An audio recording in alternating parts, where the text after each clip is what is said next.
to talk about perfectionism now, and perfectionism in the context of enough. Gone are the days when perfectionism was seen as a strength. I mean, sometimes I still see it written down actually in books. Oh, you're a perfectionist, as if that was a strength for you. And I just don't hold that view. I believe that it's really useful for us all to have high standards. I think it's really useful for us all to really want excellence. But perfectionism is something a little bit different. And perfectionism is different because perfectionism is a fantasy. There is no such thing on this earth as perfection. It doesn't exist. We can't achieve it. If you were the best painter in the world, you would still look at your painting and wonder if there is a couple of tweaks that you could do. If you're the best writer in the world, any creative endeavor can always be adjusted and tweaked with. And the same for us. We are human, we're full of our own flaws. We're also full of our ability to critique and want to change and improve, all of which is fine. But the idea of perfection is this sort of, sometimes it's referred to as an asymptote. It's something that you sort of strive for, but you can never get to. And whilst that's useful to have something that you want to aim at, and it's really useful to always want to improve and get better, that's fine. That's fine. It's part of the human experience. We like to learn, we like to grow, we like to develop. The issue with perfection is that it gives you a sense of lack. If you can't achieve perfection, usually those people who are really compelled by this idea are full of self-judgment and a critical voice in their head telling them how badly they failed. And it's that is so disabling, because it tips us straight back into what I call a scarcity mindset.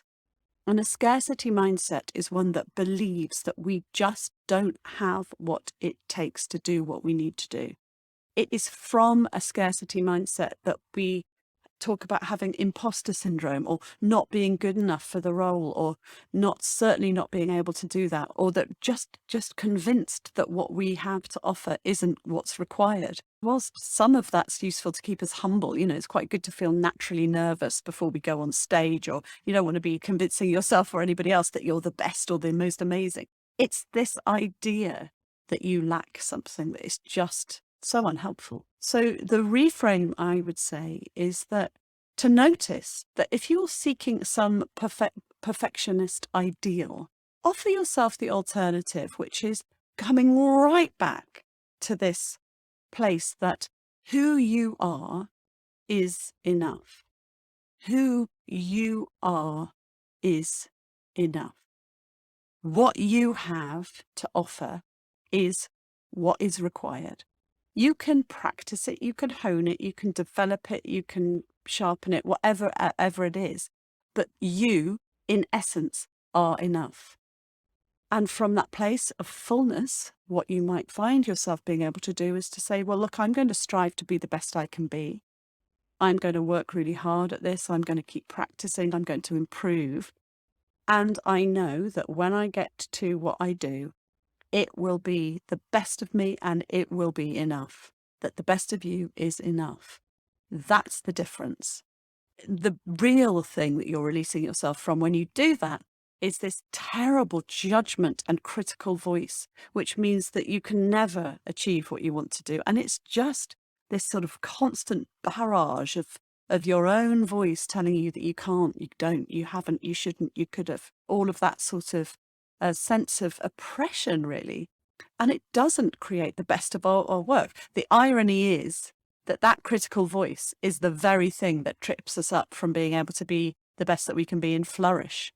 So it's a sort of the paradox of perfectionism, is that the more we strive for perfectionism, the more we inhibit our ability to be at our best. So try thinking, instead of perfectionist, if you are what sometimes called recovering perfectionists, if you're a recovering perfectionist, try offering yourself the frame that, coming from a place of fullness, working with what you've got in terms of your own resources, your own talents, your own skills, your own practice, your own effort, and your own intention, you will create something that is good enough to thrive, to flourish. It will be the thing. That thing in and of itself is enough.